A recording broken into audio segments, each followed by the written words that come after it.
कोविड-19 के लिए विकसित किए जा रहे सभी टीकों का उद्देश्य हमारे शरीर में एंटीजन के प्रति रोग प्रतिरोधक शक्ति को एक्टिव करके सार्स-कोव-2 वायरस के प्रति रोग प्रतिरोधक क्षमता का उत्पादन करना है।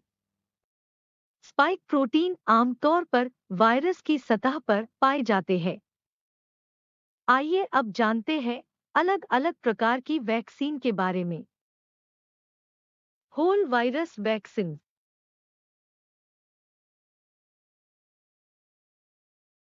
कुछ ट्रेडिशनल वैक्सीन्स वायरस को कमजोर या डिसेबल करने के बाद मॉडिफाई करके बनाई जाती हैं, ताकि जब यह वैक्सीन शरीर में प्रवेश करे तो रोग पैदा करने वाले वायरस के बिना ही हमारे शरीर में रोग प्रतिरोधक प्रतिक्रिया उत्पन्न कर सके।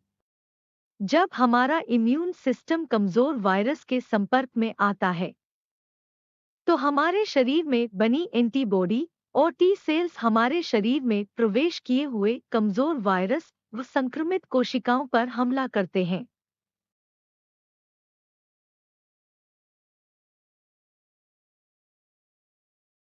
इस सारी प्रक्रिया में हमारे विशेष मेमोरी सेल्स उन स्पेसिफिक एंटीजेंस पर अपना ध्यान केंद्रित करती हैं और हमारे इम्यून सिस्टम को कोशिकाओं और एंटीबॉडी का उत्पादन करने के लिए सिग्नल देते हैं। और फिर हमारी एंटीबॉडी इन प्रोटीनों को जल्दी से जल्दी टारगेट करने लगती है। तो अगली बार जब वह व्यक्ति उसी वायरस के संपर्क में आता है, तो हमारा इम्यून सिस्टम उससे लड़ने के लिए तैयार रहता है। Protein subunit vaccine. Protein subunit vaccine में पूरे वायरस का उपयोग करने के बजाय स्पाइक प्रोटीन्स की तरह वायरस के केवल टुकड़ों का उपयोग करके बनाई जाती है, जिससे हमारी रोग प्रतिरोधक क्षमता को एकदम से बढ़ाने में सहायता मिल सके। इन सबयूनिट वैक्सीन्स का फायदा यह है कि इनका उत्पादन अपेक्षाकृत आसान और सस्ता होता है और ये रोग पैदा करने में असमर्थ है, क्योंकि ये टुकड़े हमारे शरीर की कोशिकाओं को संक्रमित करने में सक्षम नहीं हैं। सभी टीकों को शरीर में एंटीजन इंट्रोड्यूस करने के लिए डिजाइन नहीं किया गया है। कुछ मरीज के शरीर में कोशिकाओं का उपयोग करके स्वयं एंटीजन का उत्पादन करने का काम भी करते हैं। इसके उदाहरणों में वायरल वेक्टर वैक्सीन्स और mRNA वैक्सीन्स शामिल हैं। दोनों ही मामलों में मुख्य लक्ष्य पैथोजन से लिए गए जेनेटिक कोड का एक छोटा टुकड़ा निकलना है। इस मामले में SARS-CoV-2 वायरस जो पेशेंट्स की कोशिकाओं में कोविड-19 वायरस का कारण बनता है। बाय हाईजैकिंग सेलुलर मैकेनिज्म, इस प्रकार की वैक्सीन नेचुरल संक्रमण के दौरान सामान्य रूप से वायरस की कॉपी करते हैं, लेकिन वायरस की मल्टीपल कॉपीज बनाने के बजाय हमारी कोशिकाएं बड़ी मात्रा में केवल एंटीजन का उत्पादन करती हैं, जो तब एक मजबूत प्रतिरक्षा प्रतिक्रिया को प्रेरित करती हैं। Viral vector vaccine.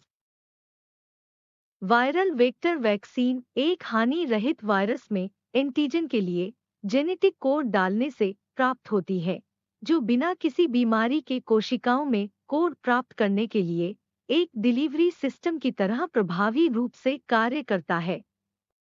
वेक्टर आधारित वैक्सीन्स विकसित करना एक जटिल कार्य हो सकता है, लेकिन वे बिना गुणवर्धक औषधि एडजुवेंट्स की आवश्यकता के हमारे इम्यून सिस्टम को ट्रिगर कर सकते हैं।